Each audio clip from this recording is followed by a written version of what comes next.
Quand ma belle-fille Claire m'a appelé cet après-midi de mars, en disant « Henri, nous avons décidé de passer quelques jours dans votre maison de plage et nous allons utiliser votre voiture », j'aurais pu réagir.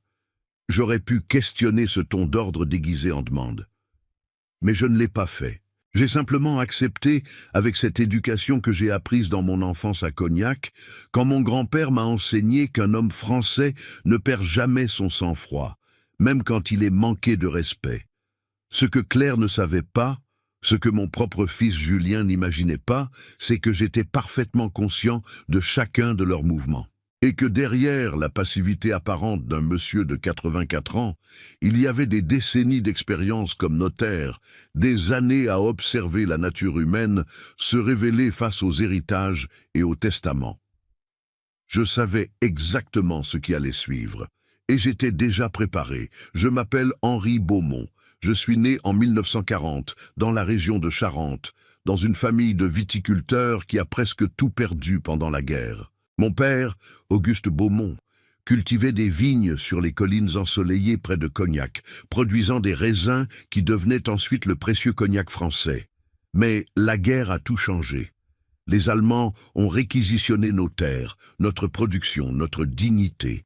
Mon père est mort en 1944, quelques mois avant la libération, le cœur brisé de voir son héritage familial confisqué. Ma mère, Élisabeth, une femme forte aux mains calleuses par le travail, a dû vendre ce qui restait pour nous nourrir, moi et mes 2 sœurs. J'ai appris très tôt la valeur du travail, de la discrétion et de la patience. J'ai appris que la fortune peut disparaître du jour au lendemain, mais que le caractère, lui, reste. À 18 ans, j'ai quitté Cognac pour Bordeaux avec 300 francs dans ma poche et une détermination de fer. Je voulais étudier le droit. Je voulais comprendre comment la loi protège les biens, comment les contrats peuvent sauvegarder ce que le travail construit, comment la justice peut prévenir que d'autres familles ne perdent tout comme la mienne l'avait perdu. J'ai travaillé comme serveur dans un café près de la faculté, je dormais dans une chambre de bonne sans chauffage, je mangeais du pain et du fromage pour économiser chaque sou. Mais j'étudiais. J'étudiais avec une passion que mes professeurs remarquaient. À 23 ans, j'ai obtenu mon diplôme en droit avec mention, et à 25 ans, j'ai été accepté comme clerc, chez un notaire réputé de La Rochelle, maître Gustave Renard. La Rochelle. Cette ville portuaire magnifique, avec ses tours médiévales gardant l'entrée du vieux port, ses rues pavées où résonnent les pas des siècles, son air salin qui porte le parfum de l'océan Atlantique. Je suis tombé amoureux de cette ville dès le premier jour. Maître Renard était un homme sévère mais juste, qui m'a enseigné non seulement les subtilités du droit français, mais aussi la psychologie humaine. Henri, me disait-il souvent en fumant sa pipe dans son bureau, au mur tapissé de livres anciens. Un bon notaire n'est pas seulement un expert en loi, c'est un observateur de l'âme humaine. Tu verras des familles se déchirer devant toi pour des héritages. Tu verras des fils trahir leur père, des épouses mentir à leur mari, des frères se haïr pour quelques milliers de francs. Et ton rôle sera de rester impartial, de protéger la loi et de ne jamais, jamais perdre ton intégrité. J'ai passé 42 ans à suivre ce conseil. 42 ans pendant lesquels j'ai été témoin de l'humanité dans toute sa splendeur et toute sa bassesse. J'ai vu des testaments déchirés, des familles brisées, des vieillards abandonnés. J'ai vu la cupidité transformer des enfants aimants en créatures calculatrices. J'ai vu l'argent révéler le vrai caractère des gens, comme un acide qui ronge le vernis de la civilité pour exposer le métal brut en dessous. Et j'ai juré que, quand mon tour viendrait, je saurais exactement comment agir. C'est à La Rochelle, en 1961, que j'ai rencontré Madeleine Dubois. Elle enseignait la littérature française au lycée Fénelon, une institution prestigieuse près du port. Je l'ai vue pour la première fois dans une librairie de la rue du Palais, feuilletant un exemplaire de « À la recherche du temps perdu » de Proust.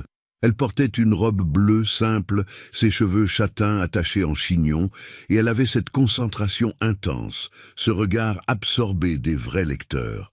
J'ai rassemblé mon courage et je lui ai parlé. Vous aimez Proust? Ai-je demandé maladroitement. Elle a levé les yeux, m'a souri avec une douceur qui a fait chavirer mon cœur, et a répondu « Proust comprend que le véritable luxe n'est pas dans les possessions, mais dans le temps, dans les souvenirs, dans les sensations. C'est ce que je m'efforce d'enseigner à mes élèves. » Nous nous sommes mariés 6 mois plus tard, le 15 septembre 1961, dans la petite église Saint-Sauveur. Ma mère est venue de Cognac, portant sa seule robe convenable, pleurant de joie de voir son fils épouser une femme si cultivée. Les sœurs de Madeleine ont chanté pendant la cérémonie. C'était simple, modeste, parfait. Nous avons emménagé dans un petit appartement rue Gargoulot, avec vue sur les toits de La Rochelle et au loin, l'océan qui brillait sous le soleil. Madeleine enseignait, je travaillais à l'étude. Nous économisions chaque franc. Le soir, elle lisait Balzac, Flaubert, Zola à voix haute pendant que je préparais mes dossiers. Nous parlions de tout, de philosophie, de justice, de la condition humaine, du sens de la vie. Notre fils Julien est né le 8 avril 1968, en pleine période des événements de mai qui allaient secouer la France. Madeleine a accouché à l'hôpital de La Rochelle pendant que Paris brûlait de révolte étudiante. Je me souviens avoir tenu ce petit être dans mes bras, ce bébé qui criait avec une force surprenante, et avoir pensé « Je vais te protéger, je vais t'apprendre ce qui compte vraiment, je vais faire de toi un homme de caractère. » Madeleine et moi avons élevé Julien avec amour, mais aussi avec discipline. Nous lui avons enseigné l'honnêteté, le respect, la valeur du travail. Nous l'avons emmené visiter les vignobles de Cognac pour qu'il comprenne d'où venait sa famille. Nous lui avons montré l'étude notariale pour qu'il voie comment son père gagnait sa vie honorablement. Julien était un bon enfant, studieux, un peu timide, passionné par les mathématiques et les sciences. Il a fait ses études secondaires au lycée Jean Dautet, puis il est parti pour Paris étudier l'ingénierie civile à l'école des ponts et chaussées. Madeleine pleurait chaque fois qu'il partait après les vacances, mais elle était aussi immensément fière. « Notre fils va construire des ponts », disait-elle en souriant à travers ses larmes. « Il va connecter les gens, créer des passages là où il n'y en avait pas. » Pendant toutes ces années, je travaillais, j'économisais, j'investissais prudemment. En 1978, quand Maître Renard a pris sa retraite, il m'a proposé de reprendre l'étude. « Tu es le meilleur clerc que j'ai jamais eu, Henri. L'étude est à toi si tu la veux. » J'ai accepté.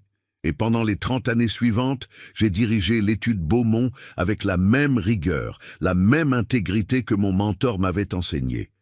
Les clients me faisaient confiance. Les familles me confiaient leurs secrets, leur patrimoine, leur dernière volonté. Je ne les ai jamais trahis. En 1998, mon oncle Édouard, le frère de ma mère qui n'avait jamais eu d'enfant, est décédé. Il m'a laissé sa maison à l'île de Ré, cette île magnifique reliée au continent par un pont élégant, avec ses plages de sable blanc, ses marais salants, ces villages aux maisons blanches coiffées de tuiles rouges. La maison d'oncle Édouard était une vieille bâtisse de pêcheurs rénovée située à Saint-Martin-de-Ré avec vue sur le port. Madeleine est tombée amoureuse de cet endroit immédiatement. Nous y passions tous nos week-ends d'été, nous promenions sur les digues, regardions les voiliers danser sur l'eau, mangions des huîtres fraîches en buvant du vin blanc sec. C'était notre paradis. En 2008, j'ai pris ma retraite à 68 ans. L'étude a été vendue à un jeune notaire dynamique de Bordeaux, et Madeleine et moi avons enfin pu profiter de ce temps précieux dont Proust parlait tant. Nous avons voyagé, la Provence, la Bretagne, la Normandie. Nous avons lu des centaines de livres.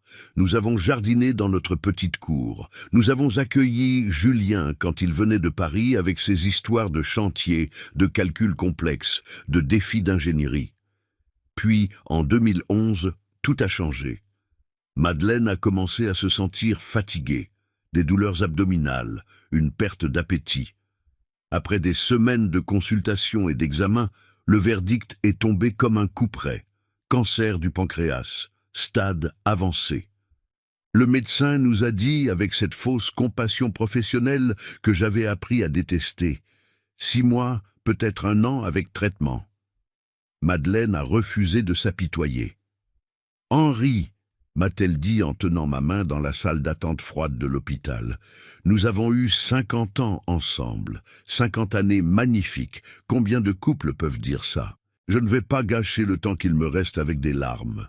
Elle a affronté la maladie avec le même courage qu'elle avait enseigné la littérature, avec cette dignité calme qui la caractérisait. La chimiothérapie la rendait malade, lui faisait perdre ses cheveux, la vidait de ses forces.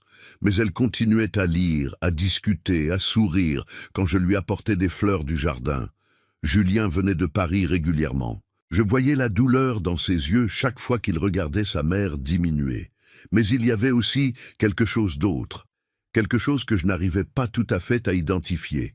Une distance, une préoccupation qui semblait ailleurs. C'est pendant une de ses visites, en 2012, qu'il nous a présenté Claire. Claire Moreau, 36 ans à l'époque, diplômée de HEC Paris, travaillant dans une grande agence de marketing de luxe à Paris. Grande, mince, impeccablement habillée dans des tenues de créateur, parlant avec cette assurance des Parisiens qui ont toujours eu de l'argent. Elle est arrivée dans notre modeste maison de La Rochelle comme une duchesse visitant les paysans. Elle a regardé nos meubles anciens, nos livres usés, notre jardin simple, et j'ai vu le jugement dans ses yeux. Elle a fait des commentaires sur le charme rustique et l'authenticité provinciale, avec un sourire qui ne montait pas jusqu'à ses yeux calculateurs. Madeleine, même affaiblie par la maladie, l'a vue immédiatement pour ce qu'elle était. Cette nuit-là, après le départ de Julien et Claire pour leur hôtel, elle avait refusé de dormir dans notre chambre d'amis, la trouvant trop vétuste. Madeleine m'a dit « Henri, cette femme n'aime pas notre fils. Elle aime ce qu'elle pense qu'il peut lui apporter. Fais attention !» J'ai voulu protester, dire que peut-être je me trompais, que peut-être elle était juste différente de nous. Mais Madeleine a secoué la tête. J'ai passé ma vie à analyser les personnages de romans. Je sais reconnaître un antagoniste quand j'en vois un. 6 mois plus tard, Julien et Claire se sont mariés. Une cérémonie pompeuse à Paris, dans un hôtel particulier du 16e arrondissement, avec 200 invités que nous ne connaissions pas. Les parents de Claire, des banquiers fortunés de Neuilly-sur-Seine, nous ont traités avec une politesse condescendante. La mère de Claire, Véronique, une femme au visage figé par la chirurgie esthétique, a commenté à voix haute « C'est charmant que Julien ait des racines si simples, ça lui donne de l'authenticité. » Madeleine a serré ma main sous la table. Elle était trop malade pour protester, trop fatiguée pour affronter ces gens. Mais je voyais la tristesse dans ses yeux. Madeleine est décédée le 3 novembre 2013.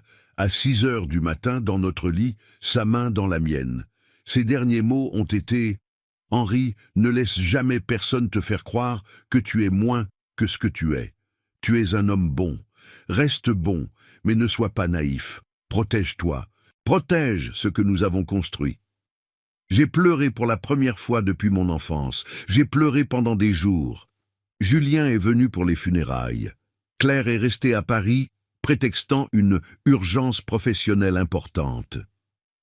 Après l'enterrement au cimetière de La Rochelle, où Madeleine repose maintenant sous un simple pierre gravé avec une citation de Proust qu'elle aimait, le véritable voyage de découverte ne consiste pas à chercher de nouveaux paysages, mais à avoir de nouveaux yeux. Je me suis retrouvé seul dans notre grande maison vide. Julien m'a suggéré de vendre. « Papa, cette maison est trop grande pour toi seul. Tu pourrais avoir un appartement moderne, plus facile à entretenir. Et l'argent de la vente te permettrait de vivre très confortablement. » J'ai refusé.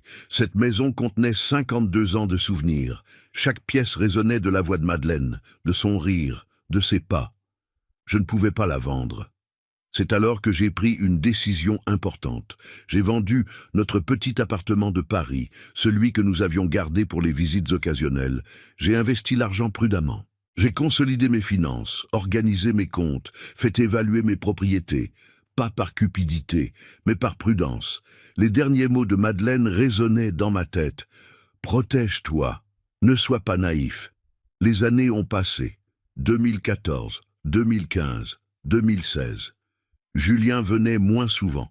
Il appelait occasionnellement, conversation courte et superficielle. « Comment vas-tu, papa ?»« Bien, Julien. Et toi ?»« Occupé avec le travail. Claire te dit bonjour. » Mais Claire ne disait jamais bonjour elle-même. Quand il venait 1 ou 2 fois par an, Claire se plaignait constamment. La maison était poussiéreuse, le jardin mal entretenu, le quartier trop bruyant, la nourriture trop simple. Je remarquais comment elle regardait les meubles, calculant mentalement leur valeur.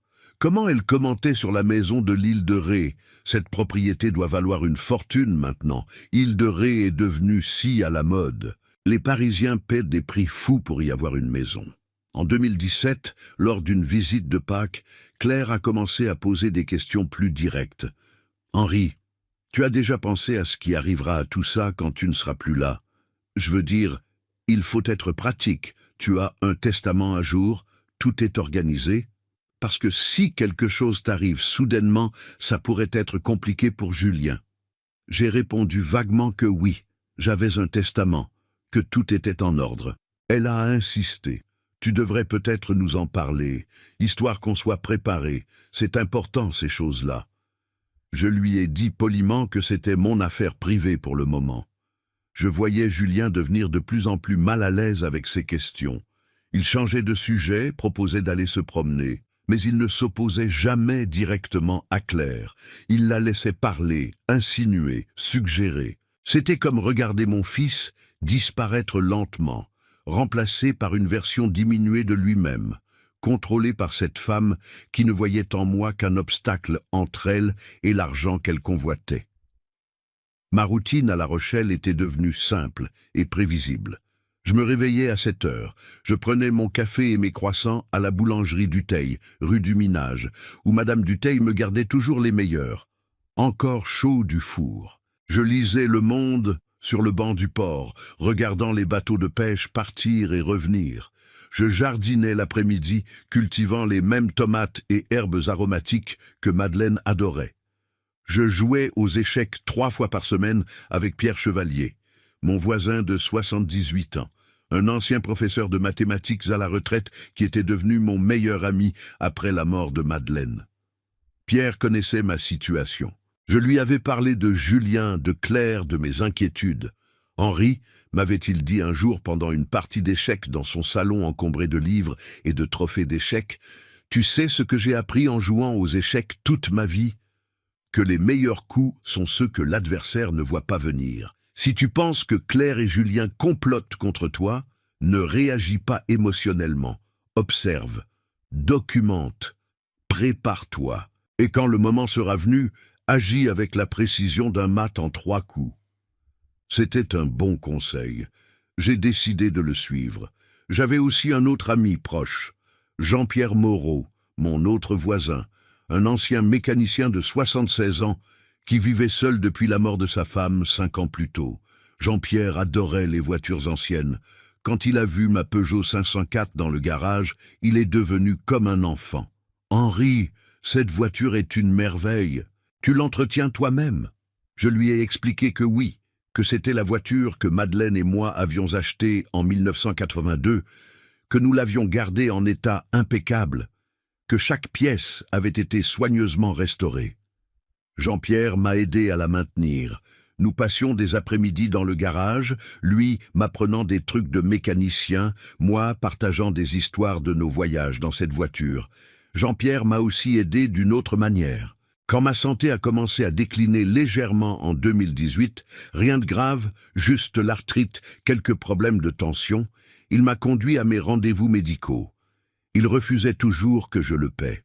« Henri, on est voisins, on s'entraide. C'est comme ça qu'on faisait avant, quand les gens n'étaient pas obsédés par l'argent. » Ces mots ont résonné profondément en moi. Voilà ce qu'était la vraie famille, des gens qui s'aident sans calculer, sans attendre de retour. C'est dans ce contexte que l'appel de Claire est arrivé, cet après-midi de mars 2024. J'étais dans mon jardin, arrosant les tomates que je venais de planter. Le printemps à La Rochelle est magnifique, l'air est doux, les mouettes crient au-dessus du port. La lumière a cette qualité dorée particulière. Le téléphone a sonné. J'ai vu le nom Claire sur l'écran. Pas Julien et Claire, juste Claire. Mon fils ne m'appelait même plus directement. « Ouah, Henri, tu dois bien convosser ?» Elle utilisait toujours cette familiarité forcée, m'appelant par mon prénom sans le « vous » respectueux qu'une belle fille devrait utiliser en français avec son beau-père âgé. Mais je ne corrigeais jamais, j'observais. « Je vais bien, Claire. Et vous deux ?»« Ah, nous allons très bien. Écoute, Henri, Julien et moi pensions. Ça fait si longtemps qu'on n'a pas profité de la maison de plage. Tu sais, avec nos emplois du temps chargés à Paris, on a vraiment besoin de se ressourcer. Et toi non plus, tu n'y vas plus depuis, 6 mois. Ça serait dommage que cette magnifique propriété reste vide. Alors nous avons décidé de passer quelques jours à l'île de Ré, la semaine prochaine. On arrivera jeudi et on restera jusqu'à dimanche. Peut-être lundi si le temps est beau. Notez la formulation. Nous avons décidé. Pas pourrions-nous, pas serait-ce possible. Une décision déjà prise. Un fait accompli qu'elle m'annonçait avec cette assurance de quelqu'un qui considère que ma propriété était déjà la sienne. « Je comprends », ai-je répondu calmement, continuant d'arroser mes tomates. « C'est une bonne saison pour l'île de Ré. Comment comptez-vous vous y rendre ?»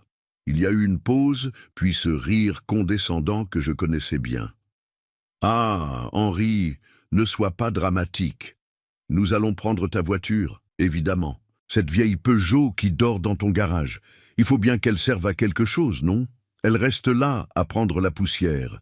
Et Julien adore conduire les voitures anciennes. Ça lui rappelle son enfance. Ma Peugeot 504, Mont et Madeleine. La voiture dans laquelle nous avions fait tant de voyages mémorables. La voiture que j'entretenais méticuleusement avec Jean-Pierre, chaque dimanche, vérifiant l'huile, nettoyant le moteur, cirant la carrosserie bleue métallisée originale. La voiture qui contenait 40 ans de souvenirs, et Claire la qualifiait de vieille Peugeot qui prend la poussière. J'ai ressenti une pointe de colère, rapidement maîtrisée. Contrôle, observation, documentation. La Peugeot a besoin d'un entretien régulier très spécifique, ai-je dit lentement, comme si je réfléchissais. Je ne sais pas si elle est vraiment en état pour un voyage jusqu'à l'île de Ré. C'est quand même 2 heures de route. Oh, Henri, arrête. C'est une voiture, pas un bébé. Julien sait conduire. On en prendra soin. De toute façon, ce n'est pas comme si tu l'utilisais beaucoup ces derniers temps. À ton âge, tu ne devrais peut-être même plus conduire, tu sais. C'est dangereux. À mon âge, comme si j'étais un enfant incapable de prendre mes propres décisions. D'accord, ai-je finalement accepté. Je vais laisser les clés dans la boîte aux lettres, et celle de la maison de plage aussi. Parfait, tu es adorable, Henri. Je savais qu'on pouvait compter sur toi. Bon, je te laisse, j'ai une réunion importante dans 10 minutes. Bisous. Elle a raccroché avant que je puisse même répondre. Pas de au revoir convenable. Pas de merci, juste cette désinvolture qui trahissait parfaitement comment elle me voyait. Un obstacle temporaire, un vieil homme dont les possessions lui revenaient de droit, qui devait simplement être géré avec un minimum de civilité jusqu'à son décès inévitable. Je suis resté là, dans mon jardin, tenant le tuyau d'arrosage, écoutant le bruit de l'eau sur les plantes. Les paroles de Madeleine sont revenues. « Protège-toi, ne sois pas naïf. » Et celle de Pierre. Observe, documente, prépare-toi. J'ai pris ma décision. J'allais observer. J'allais leur donner assez de cordes pour se pendre eux-mêmes. Et j'allais documenter chaque moment, chaque parole, chaque trahison. Cette nuit-là, j'ai commencé à tenir un journal. Un cahier simple acheté à la papeterie de la rue des Merciers. J'y ai noté la conversation avec Claire, mot pour mot, avec la date et l'heure. J'ai décrit son ton, ses choix de mots, ses sous-entendus. Premier document dans ce qui allait devenir mon dossier contre ma propre famille. La semaine suivante, jeudi matin, j'ai déposé les clés dans la boîte aux lettres comme promis. Julien est passé les récupérer vers 9 heures. Il est entré brièvement. « Bonjour papa, merci pour les clés. »« Bonjour Julien, tu vas bien ?»« Oui, on est pressé. Claire veut partir avant les embouteillages. » Il n'a pas dit « Comment vas-tu » Il n'a pas proposé de prendre un café. Il est resté debout près de la porte, évitant mon regard. Julien, ai-je dit doucement, est-ce que tout va bien? Tu sembles préoccupé. Il a eu un moment d'hésitation. J'ai vu quelque chose passer dans ses yeux, du regret, de la culpabilité, mais c'était fugace. Tout va bien, papa. On se voit bientôt, d'accord? Et il est parti. J'ai entendu le moteur de ma Peugeot démarrer dans la rue, ce ronronnement familier que je connaissais par cœur. Je l'ai écouté s'éloigner jusqu'à ce que le silence revienne. Dans mon journal, j'ai noté « Julien évite le contact visuel, semble mal à l'aise, ne pose pas de questions sur ma santé ou mon bien-être, pressé de partir, entièrement sous l'influence de Claire. » Ils sont revenus le dimanche soir. J'ai entendu ma voiture se garer, mais personne n'est venu me voir. Pas de merci, pas de compte-rendu du week-end. Les clés ont simplement été redéposées dans la boîte aux lettres. J'ai trouvé une petite rayure sur l'aile avant droite. Jean-Pierre, qui l'a vu avec moi, a secoué la tête tristement. Il ne respecte même pas tes affaires, Henri. C'est une honte. 2 semaines plus tard, Claire a appelé à nouveau. Henri, j'ai eu une idée merveilleuse. Pourquoi on ne viendrait pas dîner chez toi un soir cette semaine? On pourrait discuter de choses importantes. Tu sais, organiser l'avenir, ce genre de truc. C'est important de planifier, surtout à ton âge. À mon âge. Encore. Comme un refrain, un rappel constant que pour elle, j'étais en sursis, un compte à rebours vers ma mort et leur enrichissement. Bien sûr, ai-je répondu. Mercredi soir, ça vous conviendrait? Parfait, on sera là vers 19h. Ne te donne pas trop de mal pour le dîner, hein? Quelque chose de simple suffit. Ne me donne pas trop de mal. Comme si je n'étais plus capable de préparer un repas convenable.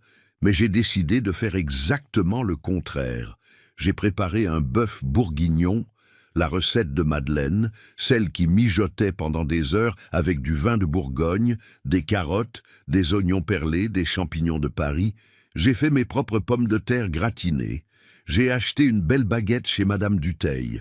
J'ai ouvert une bouteille de Saint-Émilion Grand Cru 2010, un excellent millésime que je gardais pour les occasions spéciales. J'ai dressé la table avec la belle nappe brodée de Madeleine, la porcelaine de Limoges, héritée de ma grand-mère, les couverts en argent. Pourquoi cet effort? Pas pour leur faire plaisir, mais pour leur montrer une dernière fois que j'étais loin d'être le vieillard décrépit qu'ils imaginaient, que j'avais encore toutes mes capacités, que j'étais pleinement conscient et compétent. Ils sont arrivés à 19h15. Claire portait un tailleur Chanel noir et blanc, des talons Jimmy Choo, un sac Hermès, vêtements dont le coût aurait pu nourrir une famille pendant 6 mois. Elle est entrée comme une reine, inspectant les quartiers pauvres. Oh, Henri, quelle ambiance! C'est tellement rétro. Rétro. Code pour démodé, ancien, sans valeur. Elle a fait le tour du salon, touchant les meubles. Ces pièces sont vraiment anciennes, n'est-ce pas? Elles pourraient valoir quelque chose chez un bon antiquaire. Tu as déjà pensé à les faire estimer? Ce sont des héritages familiaux, ai-je répondu calmement. Ils ont une valeur sentimentale. Sentimentale, elle a répété avec un petit sourire. Bien sûr, mais la valeur sentimentale ne paie pas les factures, n'est-ce pas? Enfin, on en reparlera. Julien s'est assis sans un mot, évitant toujours mon regard. Je voyais la tension dans ses épaules, la façon dont ses mains se crispaient sur ses genoux. Pendant le dîner, Claire a monopolisé la conversation. Elle a parlé de leur appartement à Paris, 16e arrondissement, 120 mètres carrés, mais on se sent un peu à l'étroit. De leurs prochaines vacances aux Maldives. On a besoin de soleil, tu comprends. Paris est tellement gris. Des rénovations qu'ils voulaient faire. On pense refaire entièrement la cuisine, avec des équipements professionnels, au moins 100 000 € d'investissement. À aucun moment, elle ne m'a posé une question sur moi, comment j'allais, si j'avais besoin de quelque chose, si la solitude me pesait. Rien. Julien mangeait en silence, complimentant de temps en temps le plat, mais sans vraiment participer à la conversation. C'était comme s'il n'était qu'un accessoire, un figurant dans la pièce que Claire dirigeait. Quand nous avons terminé le plat principal, je me suis levé pour débarrasser. « Non, non, Henri, reste assis, je vais chercher le dessert », a dit Claire avec une fausse sollicitude. « C'est gentil, mais je préfère le faire. Je connais ma cuisine. » Je me suis levé lentement, exagérant légèrement la raideur de mes mouvements arthritiques. Je voulais qu'ils me voient comme un vieil homme affaibli. Je voulais qu'ils baissent leur garde. Je suis allé à la cuisine. Et là, j'ai fait quelque chose de délibéré. J'ai laissé la porte légèrement entr'ouverte. Pas assez pour qu'ils pensent que je pouvais entendre, mais assez pour que je puisse. J'ai pris mon temps pour préparer le café dans ma cafetière italienne, faisant du bruit avec les tasses, créant l'illusion que j'étais absorbé dans ma tâche. Et j'ai tendu l'oreille. Au début, rien que des bruits de vaisselle, des murmures indistincts. Puis la voix de Claire est devenue plus audible. Tu as vu comment il tremble. Quand il a pris la bouteille de vin, sa main tremblait. C'est l'arthrite, Claire. C'est normal à son âge, a répondu Julien, mal à l'aise. Normal, oui, mais ça montre qu'il vieillit, Julien. Il vieillit vite. Tu l'as vu marcher? Il va de plus en plus lentement. Il lui faut 5 minutes juste pour aller de la salle à manger à la cuisine. Je ne vois pas où tu veux en venir. Où je veux en venir. Claire a baissé un peu plus la voix, mais pas assez. Julien, ton père a 84 ans. Statistiquement, il n'a plus beaucoup d'années devant lui. 5 ans, peut-être 10 au maximum. Et pendant ce temps-là, toute cette propriété, cette maison qui doit valoir facilement 400 000 €, la maison de plage qui en vaut le double, sa retraite confortable, ses économies, tout ça reste bloqué. Nous, on a besoin de cet argent maintenant. Pour nos projets, notre vie, notre futur. Mon cœur s'est serré. Pas de surprise, mais de confirmation. La voix de Madeleine dans ma tête, je te l'avais dit. Claire, on ne peut pas parler comme ça, c'est mon père. Justement, c'est ton père. Tu es son fils unique. Cet argent, ces propriétés, c'est ta part légitime, ton héritage. Mais il faut que les choses soient organisées correctement. Testament, procuration, tout doit être clair sur le papier. Parce que s'il lui arrive quelque chose demain et que rien n'est en ordre, ça va être l'enfer administratif. Ça peut prendre des années avant qu'on puisse toucher à quoi que ce soit. Tu parles comme si tu voulais qu'il meure. Ne sois pas stupide, Julien. Je ne souhaite de mal à personne. Je suis pragmatique, c'est tout. Ton père est vieux, c'est un fait. Il va mourir, c'est un fait. La question n'est pas si, mais quand. Et quand ça arrivera, je veux m'assurer que nous, sa famille, nous récupérerons ce qui nous revient de droit sans complication. C'est de la planification, pas de la cruauté. Le silence a suivi, un silence long pendant lequel j'imaginais Julien luttant avec sa conscience, avec les restes de moralité que Madeleine et moi avions essayé de lui inculquer. Finalement, il a murmuré « D'accord, qu'est-ce que tu proposes ?» Et là, mon cœur s'est vraiment brisé. Pas qu'elle l'ait dit, mais qu'il ait accepté. On commence doucement, a continué Claire, sa voix prenant un ton de conspiratrice. On lui fait comprendre qu'il a besoin de nous. On se rend indispensable. On lui suggère qu'il devrait peut-être te donner une procuration juste au cas où. On parle du testament. On s'assure qu'il est à jour, qu'on sait exactement ce qui dedans. On le convainc progressivement qu'il serait mieux dans une résidence pour personnes âgées où il serait mieux pris en charge. Et une fois qu'il est là-bas, cette maison peut être vendue, l'argent investi, utilisé pour financer notre vie. Et s'il refuse, il ne refusera pas. Regarde-le, il est seul, fragile, probablement un peu sénile, même s'il le cache bien. Les vieux sont faciles à manipuler, Julien. Tu dois juste être patient, affectueux en apparence et ferme dans tes objectifs. J'ai fermé les yeux dans cette cuisine, m'appuyant contre le comptoir. Pendant 42 ans, j'avais entendu ce genre de conversation dans mon étude. Des héritiers impatients discutant de parents encore vivants comme de comptes bancaires à débloquer. Mais je ne pensais jamais que je l'entendrais de la bouche de ma propre belle-fille, et que mon fils acquiescerait avec si peu de résistance. J'ai respiré profondément, très profondément. J'ai compté jusqu'à 10, une technique que Madeleine m'avait apprise quand je rentrais frustré du travail. Je me suis redressé, j'ai arrangé les tasses de café sur un plateau. J'ai pris le gâteau au citron que j'avais acheté à la pâtisserie et je suis retourné dans la salle à manger en souriant. Café pour tout le monde? Claire a accepté avec ce sourire étudié que je commençais à haïr. Julien a pris sa tasse sans un mot, sans me regarder. Nous avons pris le café en faisant une conversation superficielle sur la météo, sur La Rochelle, sur rien d'important. À 21h30, ils sont partis. Claire m'a embrassé sur les joues avec cette affection théâtrale qui me donnait envie de me laver le visage. « Merci pour ce merveilleux dîner, Henri.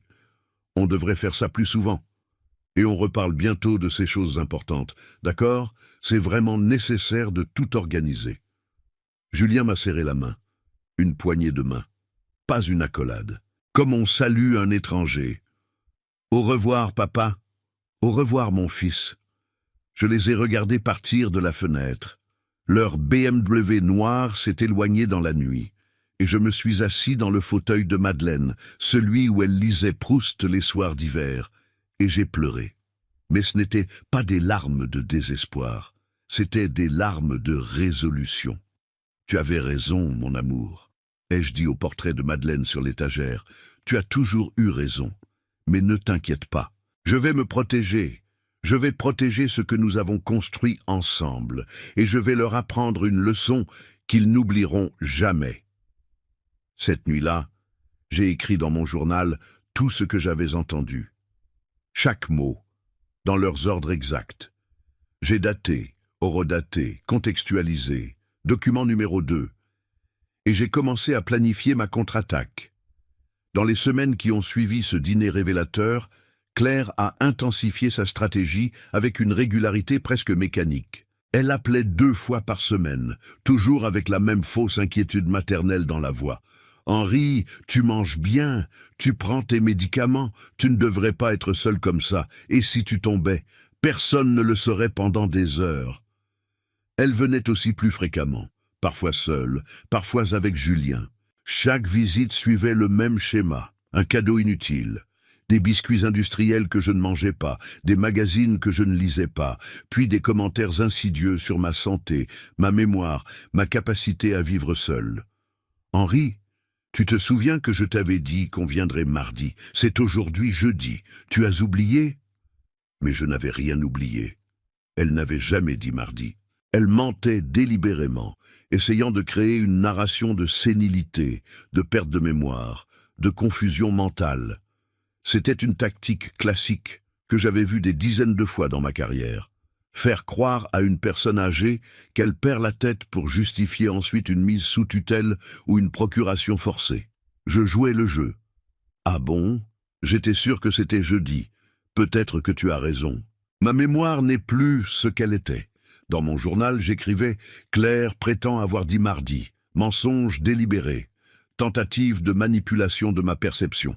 Je feins la confusion pour l'encourager à continuer. » Pierre, mon ami joueur d'échecs, observait tout cela avec un mélange de fascination et d'horreur. « Henri, c'est comme regarder une partie où l'adversaire ne sait pas que tu vois tous ses coups d'avance. Elle se croit tellement maligne. »« Exactement, » répondais-je. « Elle construit son propre piège, pièce par pièce. Je n'ai qu'à la laisser faire. » En juin, Claire est arrivée avec une chemise de document. Nous étions assis dans mon salon, elle avait apporté du thé, qu'elle avait préparé elle-même, insistant que je devais me reposer, et elle a ouvert la chemise avec un sourire maternel.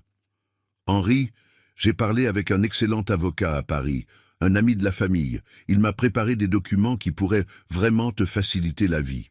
Regarde !» Elle a étalé les papiers sur la table basse. « Procuration générale au nom de Julien Beaumont, lui donnant pouvoir complet sur mes comptes bancaires, mes propriétés, mes décisions médicales. En gros, tout. C'est juste une précaution, » expliquait-elle avec cette voix douce, presque hypnotique. « Au cas où tu tomberais malade ou si tu avais un accident. Comme ça, Julien pourrait s'occuper de tout immédiatement, sans complications bureaucratiques. Tu n'aurais pas à t'inquiéter de rien. Et honnêtement, Henri, à ton âge, avec ta santé qui décline... » « Ma santé décline ?» ai-je interrompu doucement. Elle a eu un moment d'hésitation, puis a repris. « Enfin, tu sais, l'arthrite, les petits oublis, la fatigue, c'est normal à 84 ans. Mais justement, c'est pour ça qu'il faut prévoir. L'avocat dit que c'est très simple. Tu signes ici, ici et là, et tout est réglé. » J'ai pris les documents. J'ai mis mes lunettes de lecture et j'ai commencé à les examiner lentement. Très lentement. Claire s'impatientait. Je le voyais à sa jambe qui bougeait nerveusement, à ses doigts qui tambourinaient sur l'accoudoir du canapé. Après 10 minutes de lecture silencieuse, j'ai levé les yeux. Claire, ces documents sont des procurations très larges. Elles donneraient à Julien un contrôle total sur ma vie financière. Oui, mais c'est normal, c'est pour te protéger. Je comprends. Mais tu vois, j'ai passé 42 ans comme notaire. J'ai rédigé des milliers de procurations. Et je sais qu'une procuration aussi large devrait être accompagnée de clauses de protection, de limitation, de révocabilité claire. Ces documents, ils ne les ont pas. Son visage s'est durci imperceptiblement. L'avocat est un expert, Henri. Il sait ce qu'il fait. J'en suis sûr, mais permets-moi de les relire attentivement. C'est important, ces choses-là. Je te donnerai ma réponse la semaine prochaine. La semaine prochaine, Henri, ce n'est vraiment pas compliqué. La semaine prochaine, ai-je répété fermement. J'ai besoin de temps pour réfléchir. Elle est partie frustrée. Dans son esprit, j'étais censé être ce vieillard confus qui signerait n'importe quoi. Ma résistance, même polie, la déstabilisait. Dans mon journal, Claire apporte des documents de procuration préparés par un avocat ami. Documents extrêmement dangereux, aucune protection pour le mandant. Tentative claire de prise de contrôle légal. Je refuse poliment mais fermement. Sa frustration est visible. Je n'ai jamais signé ces documents. Chaque semaine, quand elle appelait pour en reparler, je trouvais une excuse. Je devais consulter mon propre avocat. Je n'étais pas sûr. J'avais besoin de plus de temps. Elle devenait de plus en plus agressive dans son insistance.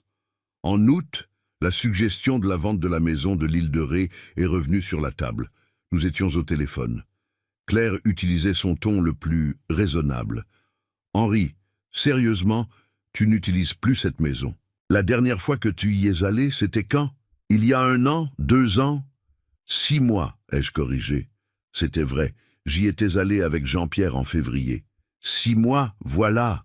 C'est beaucoup trop long pour laisser une propriété inoccupée.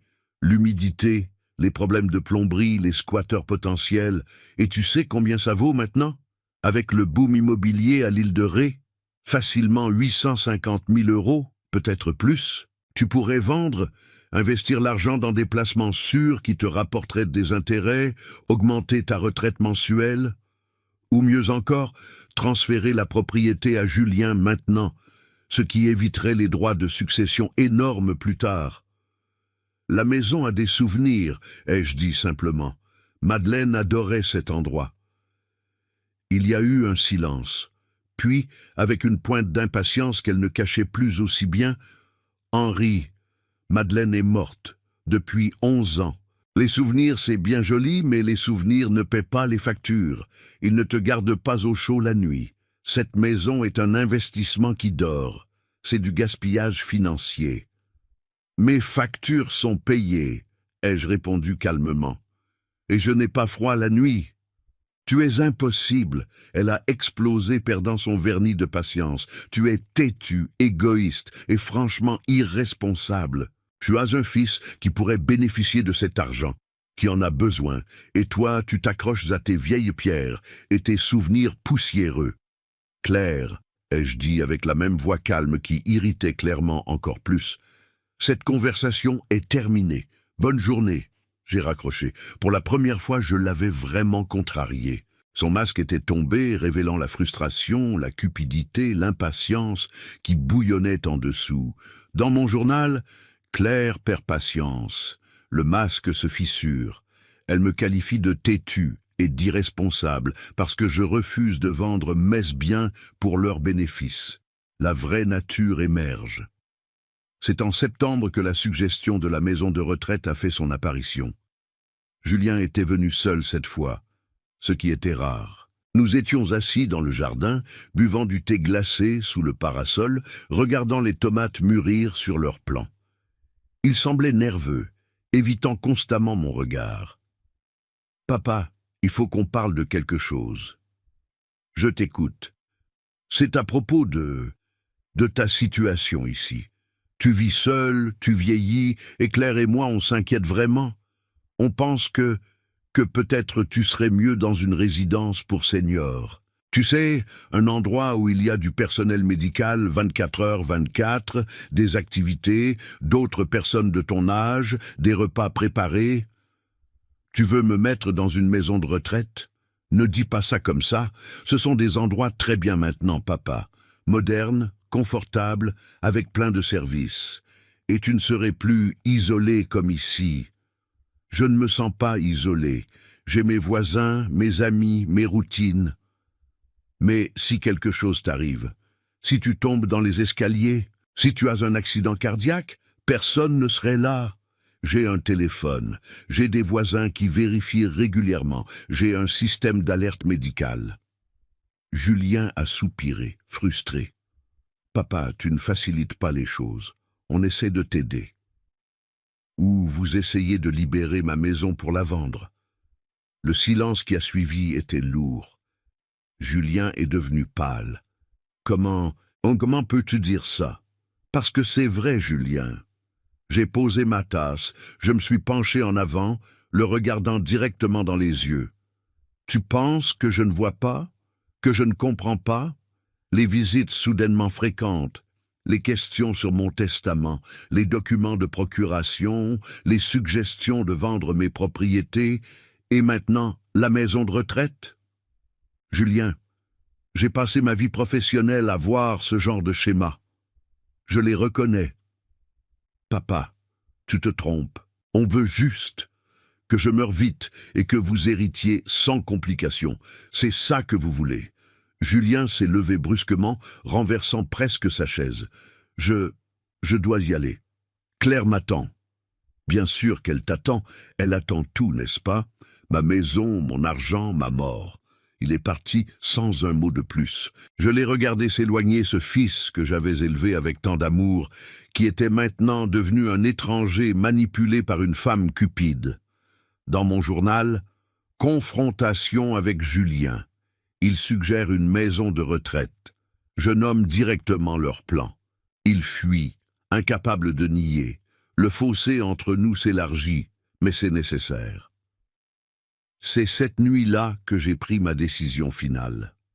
Plus d'observation passive. Il était temps d'agir. Le lendemain matin, j'ai appelé François Durand. François et moi, nous étions connus à la faculté de droit de Bordeaux en 1960. Nous avions étudié ensemble, passé nos examens ensemble, commencé nos carrières dans des études différentes, mais restant toujours en contact. François était devenu notaire à Bordeaux, spécialisé en droit successoral et en planification patrimoniale. Il avait pris sa retraite 3 ans avant moi, à 65 ans, pour profiter de ses petits-enfants. Mais son esprit juridique restait aussi affûté qu'une lame. « Henri, quelle surprise! Comment vas-tu » ?»« François, j'ai besoin de tes services, de ton expertise et surtout de ta discrétion absolue. » Sa voix est devenue immédiatement sérieuse. « Toujours, mon ami. De quoi s'agit-il » J'ai tout expliqué. La situation avec Claire et Julien, les conversations entendues, les manipulations, les tentatives de prise de contrôle. François m'a écouté sans m'interrompre, émettant occasionnellement un soupir reconnaissant. Il avait vu les mêmes schémas dans sa propre carrière. Quand j'ai terminé, il a dit « La vieille histoire de la cupidité familiale. Je suis désolé, Henri, vraiment désolé que ton propre fils soit impliqué. Que veux-tu faire ?»« Je veux refaire mon testament, complètement. Et je veux qu'il soit juridiquement inattaquable. Et Julien ?» J'ai fermé les yeux, sentant le poids de cette décision. Julien a fait ses choix. Il a choisi sa femme plutôt que son père. Il a choisi la cupidité plutôt que le caractère. Il a choisi de me voir comme un obstacle plutôt que comme un parent. Maintenant, je fais mon choix. Tu es sûr, Henri? C'est ton fils unique, ton seul descendant direct.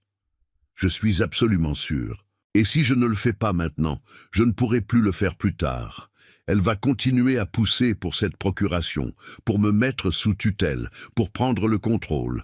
Je dois agir pendant que j'ai encore toute ma lucidité, toute ma capacité légale. D'accord. Alors faisons-le correctement. Je viens chez toi la semaine prochaine. On passera tout en revue. Patrimoine, compte, investissement, assurance. Et on construira un testament que même le meilleur avocat de Paris ne pourra pas casser. François est venu le mardi suivant. Pas à La Rochelle. Trop risqué que quelqu'un nous voie ensemble.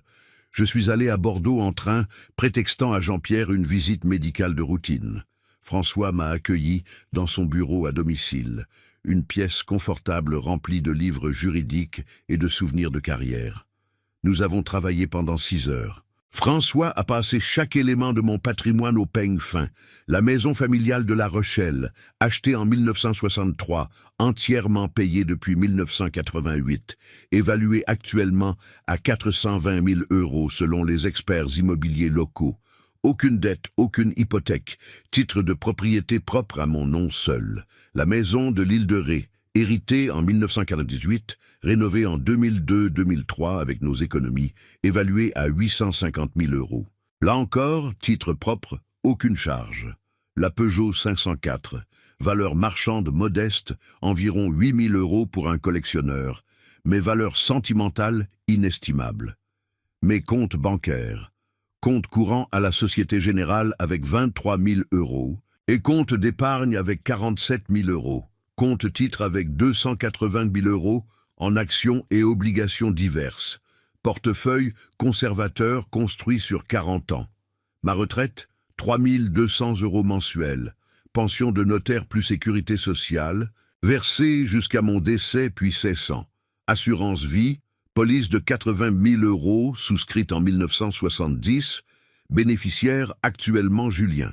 Total patrimonial net, 1 643 000 € environ. Confortable, a commenté François. Très confortable pour un notaire de province. Tu as bien géré, Henri. Madeleine et moi avons toujours vécu en dessous de nos moyens.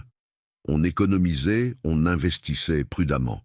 On ne voulait jamais dépendre de qui que ce soit. Et maintenant ton fils pense que tout ça lui revient de droit. Exactement. François a sorti un bloc-notes juridique. Alors, Nouveau Testament, qu'est-ce que tu veux faire exactement? J'ai respiré profondément. Ce que j'allais dire allait changer tout. Pour la maison de La Rochelle, je veux qu'elle soit vendue après mon décès. Le produit de la vente sera divisé en 3 parts égales. Un tiers à l'Abrigo Saint-Joseph pour personnes âgées, ici, à La Rochelle, une institution que je connais et qui fait un excellent travail. Un tiers à la bibliothèque municipale pour créer un fonds permanent d'achat de livres en mémoire de Madeleine, qui était bibliophile et enseignante. Un tiers à un fonds de bourse pour étudiants en droit sans ressources, administré par l'Université de Bordeaux. François notait rapidement. Pour la maison de l'île de Ré, donation à la mairie de Saint-Martin-de-Ré, à condition qu'elle soit transformée en centre culturel public, ouvert gratuitement à la population. Pas de vente, pas de privatisation. Un lieu de culture et de mémoire, en l'honneur de Madeleine. Excellente idée. La mairie acceptera avec joie. Continue. Pour la Peugeot, je la lègue à Jean-Pierre Moreau, mon voisin et ami, qui a pris soin de moi sans jamais rien demander en retour, qui a aimé cette voiture autant que moi. Bien. Les comptes bancaires et investissements. Tout sera liquidé. L'argent servira à financer les legs ci-dessus et à créer un fonds de dotation permanent pour la Fondation des aînés abandonnés de Charente-Maritime. C'est une organisation qui aide les personnes âgées abandonnées par leur famille. Ça me semble approprié. François a levé les yeux, un sourire triste sur le visage. C'est parfait, Henri. Symbolique et juste. Ma retraite, étant une pension qui cesse à mon décès, je ne peux pas la léguer. Mais je veux établir que pendant mes derniers mois, si je suis hospitalisé ou invalide, les versements mensuels seront automatiquement donnés à cette même fondation. On peut arranger ça. L'assurance vie. Je change le bénéficiaire. Plus Julien, la fondation des aînés également. Et pour Julien lui-même, qu'est-ce que tu lui laisses? C'était la question que je redoutais et anticipais à la fois. Je lui laisse des lettres que je vais écrire. Une pour chaque année de sa vie depuis sa naissance jusqu'à maintenant. 56 lettres. Dans chacune, je raconterai un souvenir, une leçon, un moment où j'ai essayé de lui enseigner quelque chose sur le caractère, l'intégrité, l'amour. Je lui laisserai aussi les albums photos de famille, les lettres que sa mère et moi avons échangées pendant nos fiançailles, les alliances de mariage de mes parents et de mes grands-parents. Je lui laisse l'histoire, je lui laisse la mémoire, je lui laisse la possibilité de comprendre ce qu'il a perdu. François a hoché lentement la tête. C'est puissant, Henri, vraiment puissant. Il ne mérite pas d'argent. Mais il mérite peut-être une chance de rédemption. Peut-être qu'en lisant ces lettres, en réalisant ce qu'il a fait, il apprendra enfin. Et Claire, ta belle-fille. Mon visage est devenu dur. Pour Claire, je veux une clause explicite. À ma belle-fille, Claire Beaumont, je ne laisse aucun bien matériel. Je laisse cependant cette déclaration. Elle a confondu mon éducation avec de la faiblesse. Elle a confondu mon âge avec de la naïveté. Elle a confondu ma patience avec de l'ignorance. Ce testament est la correction de cette confusion. François a sifflé doucement. Henri, c'est très direct, très dur. C'est vrai, et c'est nécessaire. Je veux qu'elle sache. Je veux qu'elle comprenne que je savais, que j'ai toujours su, qu'elle ne m'a jamais trompé une seule seconde. D'accord, on le met. Maintenant parlons de l'incontestabilité, parce que tu sais qu'ils vont essayer de casser ce testament. Ils vont alléguer sénilité, influence indue, tout ce qu'ils peuvent. Je sais comment on les en empêche. François s'est penché en avant, entrant dans son élément professionnel. Plusieurs couches de protection. 1. Évaluation psychiatrique complète par non pas 1, mais 3 psychiatres indépendants attestant de ta pleine capacité mentale. 2. Enregistrement vidéo de la signature du testament, où tu expliques clairement chaque décision, montrant que tu comprends parfaitement ce que tu fais. 3.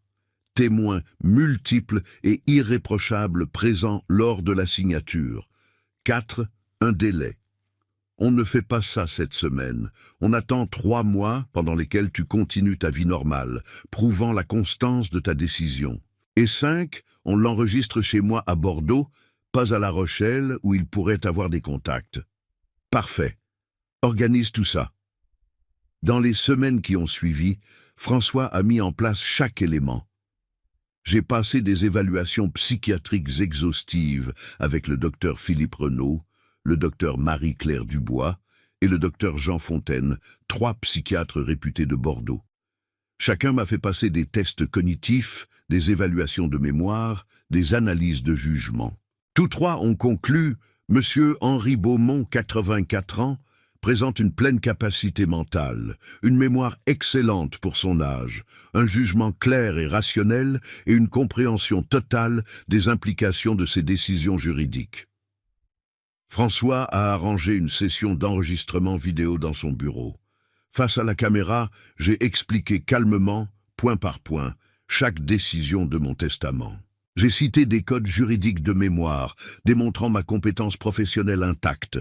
J'ai discuté de philosophie morale, de justice distributive, de mes raisons éthiques. 45 minutes d'enregistrement qui montraient sans aucun doute possible que j'étais pleinement lucide. Le 23 octobre 2024, le testament a été signé officiellement. Présent, François Durand comme notaire, maître Sophie Levesque et maître Thomas Bernard comme témoins, 2 avocats de Bordeaux que François connaissait, et moi. La cérémonie a duré 2 heures. Chaque page a été initialisée, chaque clause expliquée, tout enregistré en vidéo et audio. Quand c'était terminé, François m'a serré dans ses bras. « C'est fait, mon ami, c'est absolument inattaquable. Tu as fait ce qui était juste. J'ai fait ce qui était nécessaire. Merci, François. » En quittant son bureau, marchant dans les rues de Bordeaux vers la gare, je me suis senti étrangement léger. Pas heureux. Comment pourrais-je être heureux de déshériter mon propre fils? Mais soulagé. Soulagé d'avoir repris le contrôle. Soulagé d'avoir protégé ce que Madeleine et moi avions construit. Soulagé de savoir que notre argent, gagné honnêtement, irait aider des gens qui en avaient vraiment besoin, pas financer les vacances aux Maldives de Claire. De retour à La Rochelle, j'ai continué ma vie comme avant. Mais maintenant, j'avais un secret. Un secret qui donnait une nouvelle dimension à chaque interaction avec Claire et Julien. Dans les mois suivants, Claire a continué ses manœuvres. Les visites, les suggestions, les insinuations sur ma santé déclinante. En novembre, elle a ramené les documents de procuration. « Henri, tu ne les as toujours pas signés. Ça fait des mois, c'est vraiment important. » « Je sais, Claire. Je vais m'en occuper bientôt. » « Bientôt quand? Tu dis ça depuis juin. » « Quand je serai prêt. » « Mais Henri, sois raisonnable. À ton âge, chaque jour compte. Si quelque chose t'arrive demain et que rien n'est organisé, si quelque chose m'arrive demain, tout est déjà organisé, Claire. Ne t'inquiète pas. » Elle ne savait pas à quel point c'était vrai. En décembre, j'ai commencé à écrire les lettres pour Julien. Pas 56 finalement, 23 semblait un nombre plus gérable. Chaque lettre prenait des heures, parfois des jours. Je racontais des souvenirs, sa naissance, ses premiers pas, son premier jour d'école, la fois où il avait gagné le concours de mathématiques régional et était rentré à la maison rayonnant de fierté. Je parlais de Madeleine, de comment elle l'aimait, de ses espoirs pour lui. J'incluais des leçons de vie, doucement formulées, jamais prédicatrices. Des citations de Proust, de Camus, d'autres auteurs que Madeleine aimait. J'expliquais mes valeurs, pourquoi l'intégrité comptait plus que l'argent, pourquoi le caractère était le vrai héritage qu'on laisse. Chaque lettre était un adieu à l'enfant qu'il avait été, au fils que j'avais espéré qu'il devienne. C'était douloureux à écrire, mais aussi cathartique. Puis, en janvier 2025, quelque chose d'inattendu s'est produit. Je suis vraiment tombé malade. Ça a commencé par une toux, puis de la fièvre. En quelques jours, j'avais du mal à respirer. Jean-Pierre, inquiet de ne pas m'avoir vu pendant 2 jours, a frappé à ma porte. Il m'a trouvé dans mon lit, brûlant de fièvre, à peine conscient. « Henri, mon Dieu, j'appelle l'ambulance !» J'ai été hospitalisé à l'hôpital de La Rochelle avec une pneumonie sévère. À 84 ans, la pneumonie n'est pas une plaisanterie. J'ai passé 5 jours sous antibiotiques intraveineux, sous oxygène, dans une chambre où le temps semblait suspendu. Julien est venu, seul cette fois. Il s'est assis près de mon lit, tenant ma main, et pour la première fois depuis des années, j'ai vu de vraies larmes dans ses yeux. « Papa, j'ai eu tellement peur. Quand Jean-Pierre m'a appelé, j'ai cru que c'était fini. »« Pas encore, mon fils, ai-je murmuré, ma voix faible. Pas encore. Je suis désolé. Pour tout. Pour Claire. Pour la façon dont on t'a traité, pour... Chut, repose-toi. On parlera quand j'irai mieux. » Mais même dans ce moment, j'ai remarqué, Claire n'était pas venue. Elle avait envoyé des fleurs, probablement commandées par une secrétaire. Mais elle n'était pas là. Trop occupée, avait dit Julien. Mais je savais la vérité. Elle attendait de voir si cette pneumonie ferait son travail pour elle. Je me suis rétabli, lentement, mais sûrement. Les médecins ont été surpris. « Vous avez une constitution robuste, monsieur Beaumont. 5 jours à l'hôpital, puis 2 semaines de convalescence à la maison avec des visites quotidiennes d'une infirmière. C'est pendant ma convalescence que Claire a fait sa vraie move. Elle est venue seule, apportant du bouillon, acheté, pas fait maison, et son sourire le plus maternel. « Henri, tu nous as fait une de ces peurs, on a vraiment cru que c'était la fin. Désolé de vous décevoir. » Elle a ri, mais le rire ne montait pas jusqu'à ses yeux. « Ne dis pas ça, mais ça montre bien qu'à ton âge, on ne peut pas être trop prudent. D'ailleurs, j'ai reparlé avec notre avocat. Il dit que maintenant, c'est vraiment le moment parfait pour régulariser tout ça. Le testament, la procuration, tout. Parce que franchement, Henri, si tu avais été moins chanceux avec cette pneumonie, tu veux dire si j'étais mort. Ne sois pas morbide. Mais oui, si tu étais décédé maintenant, sans avoir organisé tes affaires, ça aurait été un cauchemar pour Julien. Les droits de succession sur des propriétés comme les tiennes, c'est énorme. Mais si tu organises tout maintenant, si tu transfères certaines choses de ton vivant... » « Claire, je l'ai interrompue, la regardant directement. J'ai réfléchi beaucoup ces derniers jours. À l'hôpital, quand on pense qu'on va peut-être mourir, on repense à sa vie, à ses priorités, à ce qui compte vraiment. Son visage s'est animé. Elle pensait que j'allais céder. Oui, exactement. Et tu as compris que la famille, c'est ce qui compte, non? J'ai compris beaucoup de choses et j'ai pris des décisions importantes. Oh, quelle décision? Sur mon testament, sur l'avenir de mon patrimoine. Tout est maintenant clairement organisé. Elle s'est penchée en avant, avide. Vraiment? Tu as finalement fait un testament propre? C'est merveilleux. Et tu peux m'en parler, histoire qu'on sache à quoi s'attendre? Non. Elle a cligné. Non? Non. C'est mon affaire privée. Vous le découvrirez en temps voulu. Son visage s'est durci. Henri, je trouve ça vraiment injuste. Julien est ton fils. Il a le droit de savoir. Il saura. Quand je serai mort. Pas avant. Tu es impossible. Elle a explosé, la colère perçant finalement complètement le masque. Tu es un vieil homme égoïste et obstiné qui ne pense qu'à lui. Tu te rends compte de ce que tu fais subir à ton fils? De l'angoisse, de l'incertitude. Je lui fais subir l'honnêteté, et apparemment c'est difficile à supporter. Elle est partie furieuse, claquant la porte. Dans mon journal, j'ai écrit « Claire perd complètement patience. Le masque est tombé. Elle a montré sa vraie nature. Cupidité pure, sans affection, sans respect. Parfait.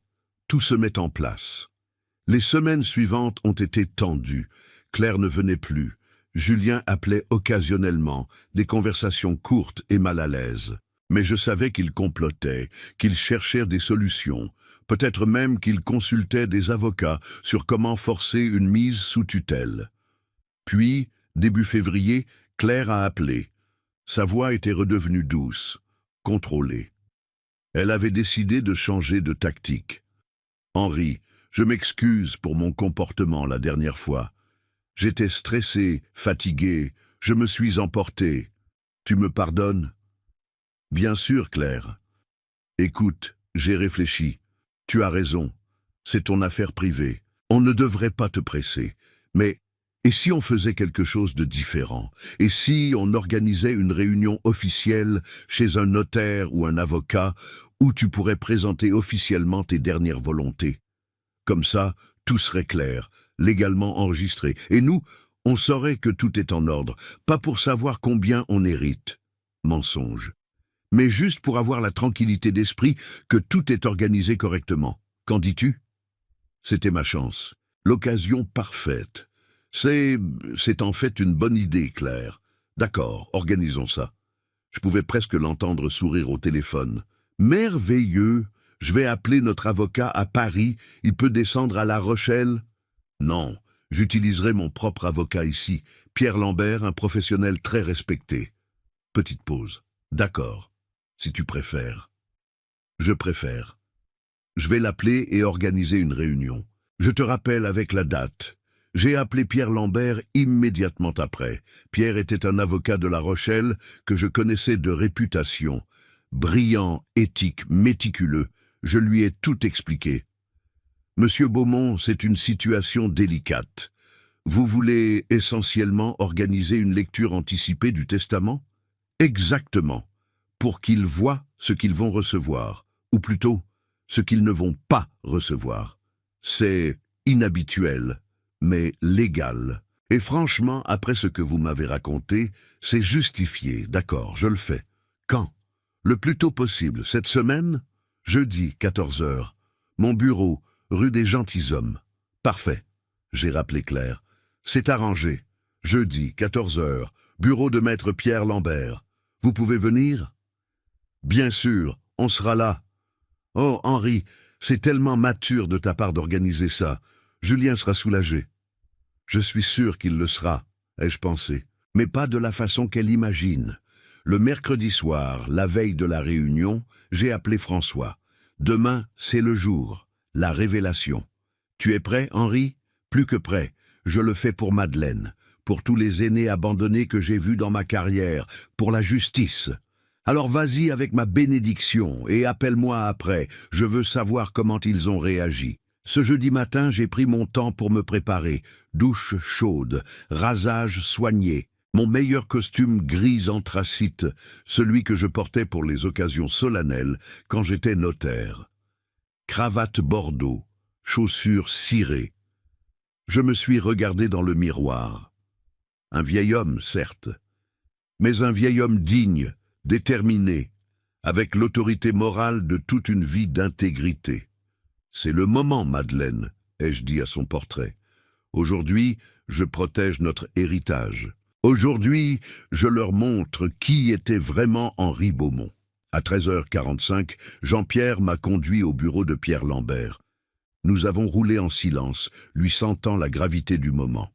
« Tu veux que je reste, Henri, pour le soutien moral ?»« Non, mon ami, c'est quelque chose que je dois faire seul. Mais merci. Pour tout !» Le bureau de maître Pierre Lambert occupait le 2e étage d'un élégant bâtiment du XVIIIe siècle, rue des Gentilshommes, dans le cœur historique de La Rochelle. La salle de réunion avait de hautes fenêtres donnant sur le vieux port, des boiseries sombres, une longue table en acajou. C'était solennel, formel, parfait pour ce qui allait se passer. Pierre m'a accueilli chaleureusement. « Monsieur Beaumont, vous êtes prêt ?»« Absolument. J'ai préparé tous les documents. Copie certifiée du testament de Bordeaux, les évaluations psychiatriques, tout. Ils ne pourront rien contester. » Excellent. À 14h précises, la porte s'est ouverte. Claire est entrée en premier, immaculée dans un tailleur Chanel beige, portant son sac Birkin, 40 000 € minimum, des escarpins Louboutin. Elle souriait, confiante, sûre que cette réunion allait confirmer sa victoire prochaine. Julien la suivait, en costume sombre, l'air nerveux. Il m'a regardé, a tenté un sourire qui ressemblait plus à une grimace. « Bonjour, papa. » « Bonjour, Julien, Claire. » Ils se sont assis de l'autre côté de la table. Pierre s'est installé en bout de table, ouvrant un dossier de cuir.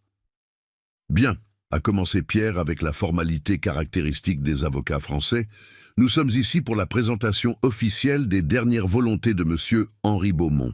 M. Beaumont m'a demandé d'expliquer le contenu de son testament, actualisé et enregistré le 23 octobre 2024 chez maître François Durand, notaire à Bordeaux. » Claire a froncé légèrement les sourcils. « Bordeaux ? Pourquoi Bordeaux ? » ?»« Pour des raisons de confidentialité et d'impartialité, » ai-je répondu calmement. Pierre a continué. « Le testament est juridiquement irrévocable, soutenu par 3 évaluations psychiatriques indépendantes attestant de la pleine capacité mentale de M. Beaumont, ainsi qu'un enregistrement vidéo complet de la signature. Passons maintenant au contenu. » Julien s'est agité sur sa chaise. Claire s'est penchée en avant, attentive.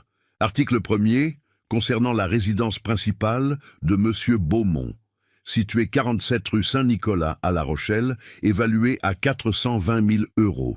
Cette propriété sera vendue après le décès de M. Beaumont. Le produit de la vente sera divisé en 3 parts égales destinées à l'abrigo Saint-Joseph pour personnes âgées de La Rochelle, la bibliothèque municipale de La Rochelle pour création d'un fonds permanent en mémoire de Madame Madeleine Beaumont et un fonds de bourse pour étudiants en droit administré par l'Université de Bordeaux. Le silence était total. Claire avait cessé de respirer. Article 2.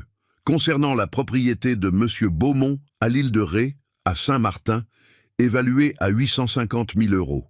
Cette propriété sera donnée à la mairie de Saint-Martin-de-Ré avec la condition expresse et irrévocable qu'elle soit transformée en centre culturel public gratuit en mémoire de Madame Madeleine Beaumont.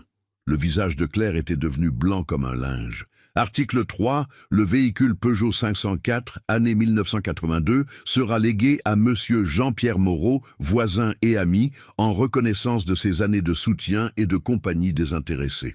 Attends. Claire a commencé, mais Pierre l'a ignoré, continuant. Article 4. Tous les comptes bancaires, investissements et liquidités de M. Beaumont, totalisant approximativement 350 000 euros, seront utilisés pour financer les legs ci-dessus et pour créer un fonds de dotation permanent pour la Fondation des aînés abandonnés de Charente-Maritime, une organisation aidant les personnes âgées en situation d'abandon familial. Quoi? Claire s'est levée d'un bond. C'est une blague? Henri, tu ne peux pas faire ça. Je peux, et je l'ai fait. Pierre a continué, imperturbable. Article 5. L'assurance vie de M. Beaumont, d'un montant de 80 000 euros, sera également versée à la Fondation des aînés abandonnés. Julien avait fermé les yeux, des larmes coulant silencieusement sur ses joues. Article 6. À son fils, Julien Beaumont, M. Henri Beaumont lègue 23 lettres personnelles manuscrites, des albums photographiques de famille, les correspondances entre M. Beaumont et son épouse Madeleine pendant leur fiançailles et les alliances de mariage de la famille Beaumont sur 4 générations. M. Beaumont lègue également à son fils l'opportunité de réflexion profonde sur les valeurs de caractère, d'intégrité et le véritable sens de la famille. Des lettres? Claire criait maintenant. Tu laisses des lettres à ton fils? Pas d'argent, pas de propriété, des putains de lettres? Claire, s'il vous plaît, du calme, a dit Pierre fermement. Article 7 et dernier. Pierre a lu lentement, me regardant pour confirmation. J'ai hoché la tête. À sa belle-fille, Madame Claire Beaumont, Monsieur Henri Beaumont ne lègue aucun bien matériel. Il lègue cependant la déclaration suivante, enregistrée officiellement. Elle a confondu mon éducation avec de la faiblesse. Elle a confondu mon âge avec de la naïveté. Elle a confondu ma patience avec de l'ignorance. Ce testament est la correction de cette confusion. Le silence qui a suivi était assourdissant. Claire tremblait de rage. Julien pleurait ouvertement maintenant. C'est absurde. Claire a explosé. Henri, tu es sénile, ce testament ne tient pas. On va le contester, on va... Pierre l'a coupé avec une voix glaciale. Madame, ce testament a été rédigé avec la lucidité totale et documentée de M. Beaumont. 3 psychiatres ont attesté de sa pleine capacité mentale. La signature a été filmée, avec M. Beaumont expliquant en détail chaque décision, citant des codes juridiques, démontrant une compréhension parfaite de chaque implication. Il a été enregistré chez un notaire de Bordeaux sous toutes les formalités légales françaises, avec témoins irréprochables. Ce testament est absolument incontestable. Tout avocat compétent vous le dira. Claire s'est tournée vers moi, furieuse. Tu ne peux pas faire ça, nous nous sommes occupés de toi. Nous... Occupés? Je me suis levé lentement, m'appuyant sur la table, la regardant directement. Vous vous êtes occupé de moi? Ou vous avez comploté ma mort en buvant mon vin? Elle est restée bouche bée. Julien, j'ai dit, me tournant vers mon fils. Tu te souviens de ce soir, en mars, le dîner chez moi, quand je suis allé à la cuisine? Il a levé les yeux, confus, effrayé. J'ai entendu. J'ai tout entendu. Il a 84 ans, il ne va pas durer longtemps, toute cette propriété va où? Tu te souviens? Son visage est devenu cendré. Vous pensiez que j'étais sourd, sénile, un vieil idiot facile à manipuler? Ma voix est restée calme, mais ferme. J'ai passé 42 ans comme notaire, 42 ans. J'ai vu des centaines de familles exactement comme vous. Des enfants qui attendent impatiemment l'héritage, des belles-filles calculatrices, des vieux parents traités comme des obstacles à éliminer. Et j'ai juré que quand mon tour viendrait, je saurais exactement comment agir. Je me suis redressé autant que mon arthrite le permettait. Vous avez confondu mon éducation avec de la faiblesse. Vous avez vu ma politesse et pensé que j'étais stupide. Vous avez vu mon âge et pensé que j'étais impuissant. Mais pendant que vous complotiez, pendant que vous planifiez, pendant que vous me traitiez comme un obstacle financier, moi j'observais. Je documentais, je préparais, et maintenant le jeu est terminé. Claire tremblait de rage. Tu es un monstre, un vieil homme cruel et vengeur. Comment peux-tu faire ça à ton propre fils? Cruel, j'ai secoué la tête lentement. Non, Claire, cruel, c'est chuchoter sur la mort de quelqu'un pendant qu'il prépare le café. Cruel, c'est essayer de convaincre un père qu'il perd la tête pour voler son autonomie. Cruel, c'est voir les gens comme des comptes bancaires avec des jambes. Moi, je suis juste. Il y a une différence. Je me suis tourné vers Julien. Mon fils, tu as eu des choix. À chaque étape, tu as eu des choix. Quand Claire chuchotait dans mon dos, tu aurais pu la défendre. Quand elle essayait de me manipuler, tu aurais pu dire non.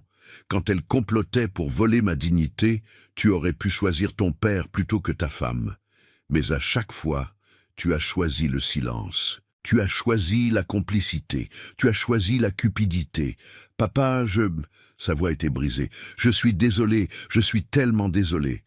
Je sais que tu l'es. Maintenant que tu vois les conséquences. Mais où étaient ces regrets il y a 6 mois, il y a 1 an, quand tu me regardais comme un obstacle entre toi et l'argent? Je n'ai jamais voulu. Si, tu as voulu. Peut-être pas consciemment. Peut-être que tu te racontais des histoires pour te sentir mieux. Mais dans ton cœur, tu attendais ma mort. Vous l'attendiez tous les deux.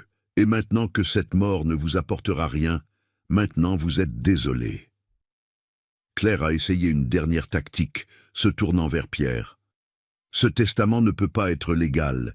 Il y a des lois sur la réserve héréditaire en France. Les enfants ont droit à une part minimale. Pierre a secoué la tête. En droit français, la réserve héréditaire existe effectivement. Pour un enfant unique, elle représente la moitié du patrimoine. Cependant, M. Beaumont ne déshérite pas techniquement son fils. Il lui lègue des biens de valeur sentimentale et historique considérables. De plus, la loi permet des donations entre vifs et des dispositions testamentaires qui réduisent considérablement la masse successorale. Les dons aux institutions caritatives, les legs à des œuvres d'utilité publique, sont parfaitement légaux et même encouragés fiscalement. Un juge français examinerait ce testament et y verrait un homme généreux faisant don de sa fortune à des causes nobles. Pas un père punissant son fils. C'est exactement ce que c'est. Une punition. Claire hurlait maintenant. Non, ai-je dit calmement. C'est une leçon que votre génération a désespérément besoin d'apprendre, que les personnes âgées ne sont pas des distributeurs automatiques de billets, que la famille ne se résume pas à l'héritage, que le respect ne se négocie pas. J'ai pris ma canne, me préparant à partir. Julien, les lettres que je t'ai laissées sont dans un coffre chez Maître Durand à Bordeaux. Tu recevras les instructions pour y accéder après mon décès. Je te suggère de les lire, toutes. Peut-être qu'elles t'enseigneront ce que j'ai échoué à t'enseigner de mon vivant. Papa, attends. Julien s'est levé, tendant la main vers moi. Je me suis arrêté, me retournant une dernière fois. Julien, tu peux encore apprendre. Tu peux encore devenir l'homme que ta mère et moi espérions que tu deviendrais. Mais ça ne viendra pas de l'argent. Ça viendra de la réflexion, du travail sur toi-même, du choix conscient de placer le caractère au-dessus de la convenance. J'ai regardé Claire une dernière fois. Quant à vous, madame, vous avez révélé exactement qui vous êtes. Et maintenant, le monde entier le sait. Ce testament est un document public. N'importe qui peut le consulter. Votre cupidité, votre manipulation, votre mépris pour un vieil homme, tout est là, noir sur blanc, dans mes déclarations officielles. Son visage est devenu livide. Elle n'avait pas pensé à ça, que le testament serait public, que ses amis de Paris, sa famille, ses collègues pourraient tous lire comment elle avait traité son beau-père âgé. Je me suis dirigé vers la porte. Pierre m'a ouvert, me faisant un signe de tête respectueux. « Monsieur Beaumont, si vous avez besoin de quoi que ce soit, merci, maître Lambert. Vous avez été parfait. » En sortant, j'ai entendu Claire exploser derrière moi. « On va contester, on va trouver un moyen, on ne va pas laisser faire ça. » Mais sa voix sonnait creuse. Elle savait, ils savaient tous les deux. C'était fini. Jean-Pierre m'attendait dans sa voiture. Un regard sur mon visage lui a suffi. « C'est fait ? C'est fait. » Il a démarré, conduisant lentement à travers les rues historiques de La Rochelle. Nous n'avons pas parlé. Il n'y avait rien à dire. Tout avait été dit. De retour à la maison, je me suis assis dans le fauteuil de Madeleine, regardant le portrait. C'est fini, mon amour. J'ai fait ce que tu m'as demandé. J'ai protégé ma dignité. J'ai protégé notre héritage. Et peut-être que j'ai donné à Julien une chance d'apprendre ce qui compte vraiment. Cette nuit-là, j'ai dormi profondément pour la première fois depuis des mois. Un sommeil sans cauchemar, sans anxiété, sans peur. Le sommeil de quelqu'un qui a fait ce qui devait être fait. Les jours suivants ont apporté exactement ce que j'attendais. Claire a embauché des avocats. Un cabinet prestigieux de Paris spécialisé dans les contestations de testament. Ils ont envoyé des lettres officielles, exigeant des évaluations psychiatriques supplémentaires, alléguant influence indue de François, questionnant ma capacité mentale au moment de la rédaction. Pierre Lambert a répondu avec une efficacité glaciale. Il leur a envoyé copie des 3 évaluations psychiatriques, transcription complète de la vidéo de signature, témoignages de mes voisins et amis attestant de ma lucidité, mon historique médical complet, et même des lettres de mes anciens collègues notaires confirmant que j'étais aussi sharp mentalement qu'à 40 ans. Les avocats parisiens ont vite compris qu'ils se battaient contre un mur de béton juridique. Mais Claire insistait. Elle a dépensé des dizaines de milliers d'euros à chasser une victoire impossible. En avril 2025, j'ai reçu une information inattendue. François m'a appelé, sa voix grave. « Henri, il y a eu un développement intéressant dans l'affaire. Les avocats de Claire ont embauché un investigateur privé pour fouiller ton passé. Chercher n'importe quelle preuve d'instabilité mentale, de problèmes financiers cachés, d'addiction, n'importe quoi qui pourrait justifier l'invalidation du testament. Et l'investigateur a trouvé quelque chose, mais pas sur toi, sur Claire. » Mon cœur s'est accéléré. Quoi? Apparemment, Claire entretient une relation extra-conjugale depuis plus de 3 ans avec un certain Marc Dubois, 32 ans, soi-disant entrepreneur, mais sans activité professionnelle vérifiable. Il vit dans un appartement du 17e arrondissement parisien dont le loyer, 12 000 € mensuels, est payé par un compte joint au nom de Claire et Julien. Je suis resté silencieux, absorbant l'information. « Il y a plus », continua François. L'investigateur, qui apparemment a quelques principes éthiques malgré sa profession, a été choqué par cette découverte. Il a vérifié plus profondément. Claire a aussi fait plusieurs virements importants de ce compte joint vers des comptes à l'étranger, probablement pour cacher l'argent avant un divorce éventuel. On parle de 150 000 € au minimum. Mon Dieu! L'investigateur a reporté tout ça au tribunal, comme il est légalement obligé de le faire puisque ça implique des fonds matrimoniaux dans une procédure de succession contestée. Julien a été notifié hier. J'ai fermé les yeux. Pauvre Julien. Il avait trahi son père pour une femme qui le trahissait depuis des années. Comment a-t-il réagi? Je ne sais pas encore. Mais son avocat a contacté Pierre ce matin pour dire que Julien se retire officiellement de toute contestation du testament. Il ne s'associe plus aux actions de Claire.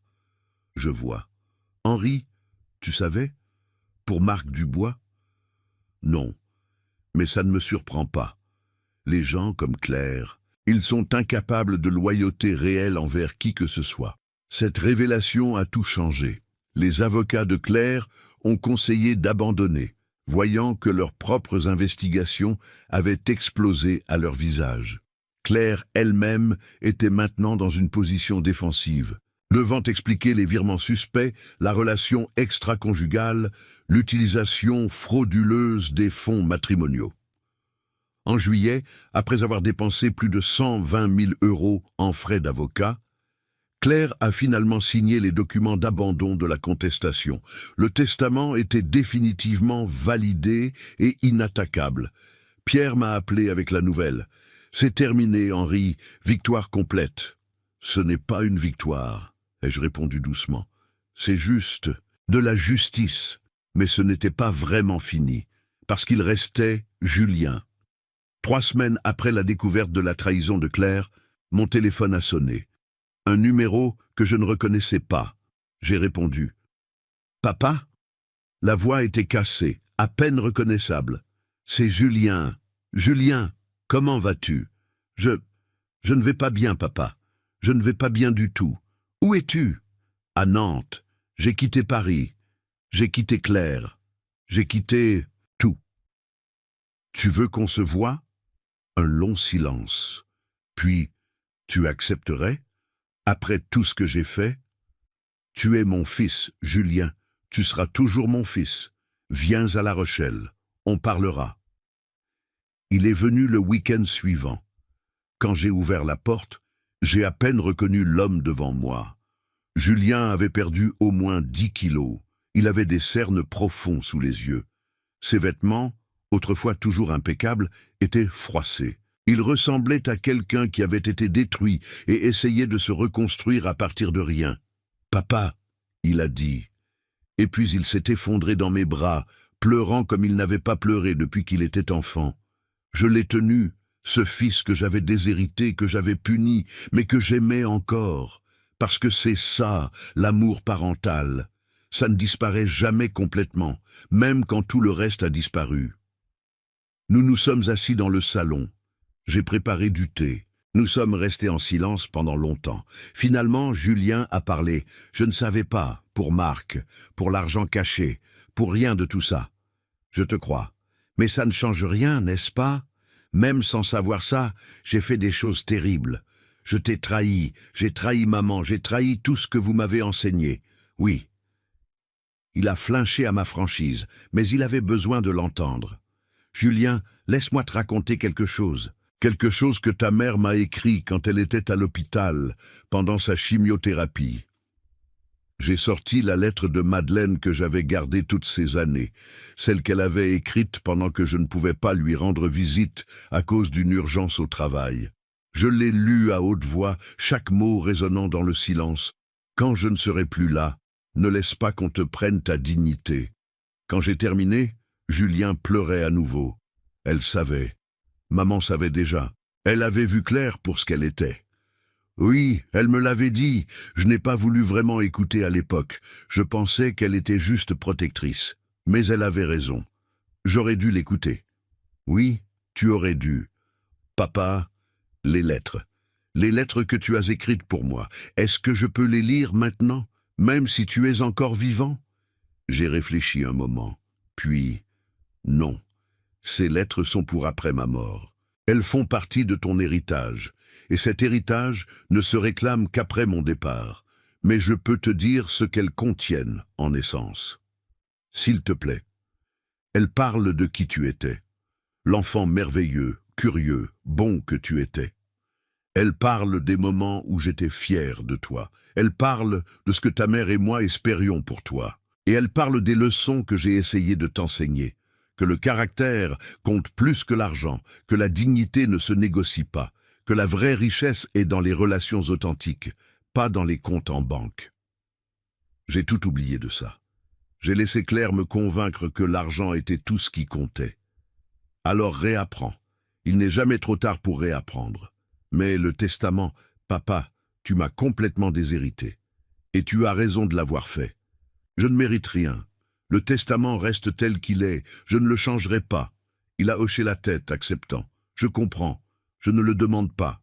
Je ne suis pas venu pour ça. Pourquoi es-tu venu ? Parce que j'ai besoin de mon père, pas de ton argent, pas de tes propriétés, de toi, de ton conseil, de ta sagesse, de ta présence. J'ai perdu 10 ans à traiter comme un obstacle financier. Et maintenant je réalise que tu es la seule personne au monde qui m'ait jamais vraiment aimé sans condition. Ces mots ont touché quelque chose de profond en moi. Julien, écoute-moi bien, je ne changerai pas le testament. Cet argent ira aux institutions que j'ai choisies, aux gens qui en ont vraiment besoin. Mais toi et moi, nous pouvons reconstruire quelque chose. Pas basé sur l'héritage, basé sur le respect mutuel, sur l'honnêteté, sur l'amour réel, pas transactionnel. C'est tout ce que je veux, papa, c'est tout ce dont j'ai besoin. Alors c'est ce que nous allons faire, lentement, pas à pas, reconstruire ce qui a été cassé. Il est resté à La Rochelle ce week-end-là. Nous avons marché le long du port, nous avons joué aux échecs comme quand il était adolescent. Nous avons cuisiné ensemble la recette de bœuf bourguignon de Madeleine. Nous avons parlé, vraiment parlé, pour la première fois depuis des années. Il m'a raconté son mariage avec Claire, comment il était devenu progressivement un accessoire dans sa vie à elle, comment elle prenait toutes les décisions, comment il s'était senti de plus en plus petit, de plus en plus insignifiant, comment l'obsession de l'argent était venue de sa peur d'être encore plus diminué financièrement. Ce n'est pas une excuse, a-t-il dit, c'est juste une explication. J'ai été faible, j'ai été lâche, j'ai trahi mes propres valeurs par peur et par cupidité. Le fait que tu le reconnaisses est déjà un grand pas. Dans les mois qui ont suivi, Julien a vraiment changé. Il a divorcé de Claire, un processus laid et amer, avec bataille sur l'argent, le partage des biens, les accusations mutuelles. Claire a dû rembourser une partie de l'argent qu'elle avait détourné. Marc Dubois a disparu dès que l'argent s'est tari, prouvant qu'il n'était là que pour la fortune aussi. Julien s'est installé à Nantes, plus proche de La Rochelle. Il a trouvé un nouvel emploi avec un salaire inférieur, mais des valeurs d'entreprise qui correspondaient mieux à ce qu'on lui avait enseigné. Il a commencé une thérapie pour traiter sa codépendance et ses problèmes d'estime de soi. Et il a commencé à me rendre visite régulièrement, 1 fois par mois au début, puis 2 fois, puis chaque week-end. Nous marchions le long du port, nous jouions aux échecs avec Pierre, qui a accueilli Julien avec une prudence bienveillante. Nous jardinions ensemble, nous cuisinions. Nous parlions de Madeleine, partageant des souvenirs, pleurant ensemble notre perte commune. Lentement, très lentement, quelque chose se reconstruisait entre nous. Pas la relation père-fils d'avant, celle-là était morte, impossible à ressusciter, mais quelque chose de nouveau. Quelque chose basé sur l'honnêteté brutale, sur l'acceptation mutuelle des erreurs passées, sur un respect gagné plutôt qu'automatique. 1 an après la lecture du Testament, nous étions assis dans mon jardin par une belle après-midi d'été. Julien aidait à tailler les rosiers que Madeleine avait plantés il y a 30 ans. « Papa, a-t-il dit soudainement, je ne veux pas que tu changes le Testament. » J'ai levé les yeux, surpris. Je ne comptais pas le faire. Je sais, mais je veux que tu saches que même si tu le proposais, je refuserais. Cet argent, ces propriétés, ils doivent aller où tu as décidé, aux aînés abandonnés, aux étudiants sans ressources, au centre culturel en mémoire de maman. C'est juste, c'est ce qui devrait arriver. Tu en es sûr? Absolument. Tu m'as donné quelque chose de bien plus précieux que l'argent, papa. Tu m'as donné une leçon que je n'oublierai jamais. Tu m'as forcé à me confronter à qui j'étais devenu. Tu m'as donné la possibilité de devenir quelqu'un de meilleur. Ça vaut tous les millions du monde. J'ai senti mes yeux se remplir de larmes. Pour la première fois depuis la mort de Madeleine, c'étaient des larmes de joie. Alors tu as finalement compris. J'ai compris. Trop tard pour récupérer ce que j'ai perdu, mais assez tôt pour construire quelque chose de nouveau. Ce n'est jamais trop tard, mon fils. Nous avons continué à jardiner en silence. Un silence confortable, le genre de silence qui n'existe qu'entre les gens qui se comprennent vraiment. Aujourd'hui, à 85 ans, je vis toujours dans ma maison de La Rochelle. Ma santé est stable. L'arthrite me ralentit, mais ne m'arrête pas. Je continue mes routines. Café et croissant chez Madame Dutheil, promenade le long du port, échecs avec Pierre, jardinage, lecture.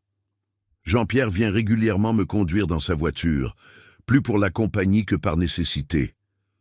Nous allons parfois à l'île de Ré, visiter la maison qui sera bientôt un centre culturel. Je l'imagine remplie de gens, familles, enfants, artistes, créant des souvenirs heureux. Madeleine aurait adoré ça. Julien me rend visite presque chaque week-end maintenant. Il a rencontré quelqu'un, une femme nommée Sophie, professeure d'histoire dans un lycée de Nantes. Elle est gentille, authentique, pas du tout intéressée par l'argent. Ils viennent dîner ensemble. Sophie et moi parlons de littérature et d'histoire pendant que Julien cuisine. C'est paisible. Il y a 3 mois, j'ai reçu une lettre, manuscrite, postée de Paris. Pas de nom d'expéditeur, mais je savais qu'il l'avait envoyé avant même de l'ouvrir. Henri, je sais que vous ne voulez probablement plus jamais entendre parler de moi. Je ne vous contacte pas pour demander pardon, je ne le mérite pas. Je ne vous contacte pas pour contester le testament. Mes avocats m'ont fait comprendre que ce serait inutile.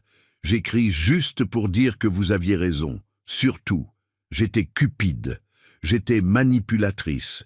J'ai vu en vous un obstacle, pas une personne. J'ai traité Julien comme un outil, pas comme un partenaire. J'ai construit ma vie sur l'argent et le statut, et maintenant que tout s'est effondré, je me retrouve seul, sans rien de réel. Marc est parti dès que l'argent a disparu. Mes amis à Paris m'évitent maintenant que l'histoire de notre bataille testamentaire est devenue publique. Ma propre famille est honteuse de moi. Je vis maintenant à Monaco avec un homme plus âgé et très riche. Je fais exactement ce que j'ai toujours fait. Et je me déteste pour ça. Vous m'avez dit un jour que je n'apprendrai jamais. Peut-être que vous avez raison.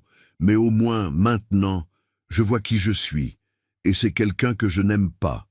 Claire. J'ai lu la lettre 2 fois. Puis, je l'ai pliée et rangée dans un tiroir. Je n'ai pas répondu. Il n'y avait rien à dire. Certaines personnes apprennent. D'autres ne font que voir sans changer. Claire voyait maintenant, mais je doutais qu'elle change jamais vraiment. La semaine dernière, j'ai visité la Fondation des aînés abandonnés pour la première fois officiellement, ne me cachant plus comme je le faisais avant.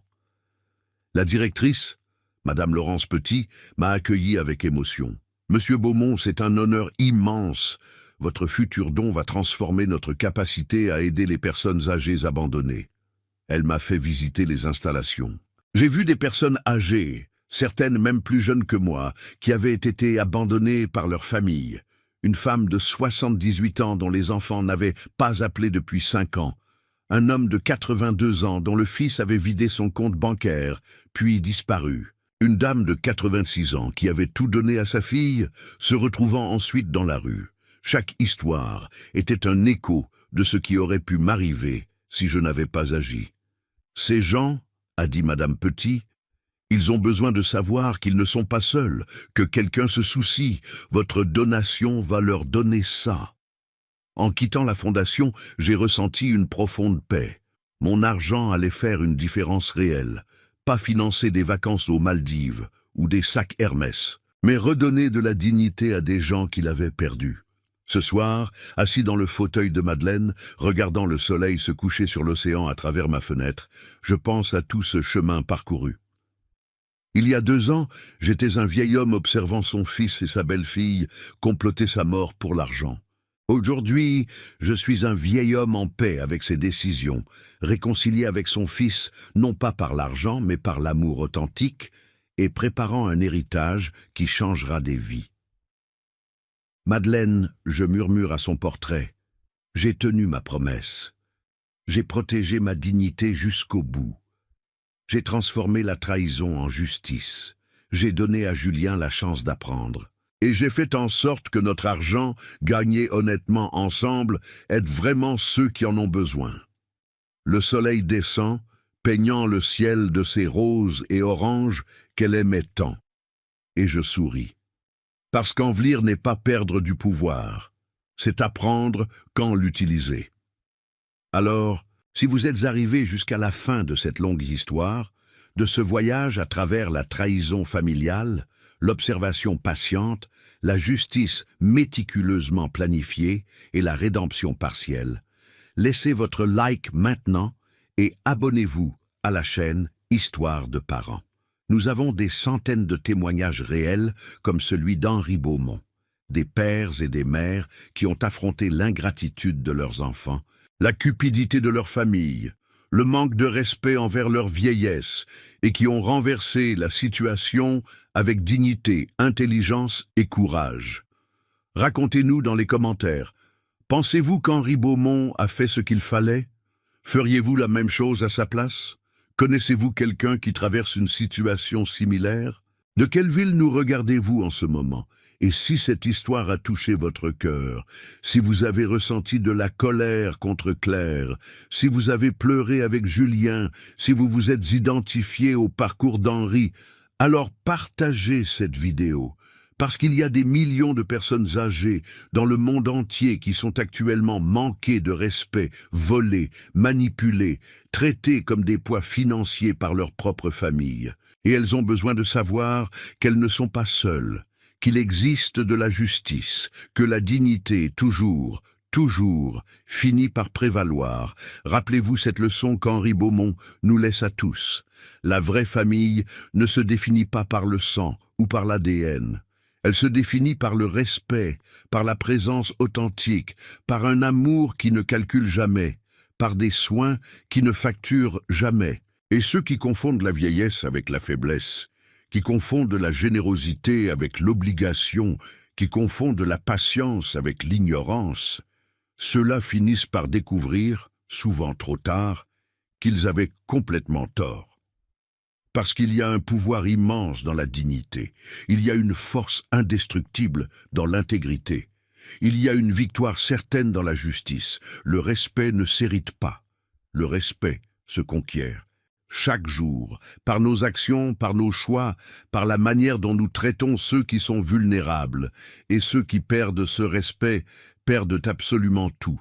Un fort abraço de La Rochelle, France, de la part d'Henri Beaumont et de toute l'équipe de Histoire de parents. Et n'oubliez jamais, vieillir n'est pas perdre du pouvoir, c'est apprendre quand, comment et pourquoi l'utiliser. À la prochaine histoire. Et que votre vieillesse, quand elle viendra, soit entourée de respect authentique, de dignité inébranlable et d'un amour véritable. Au revoir.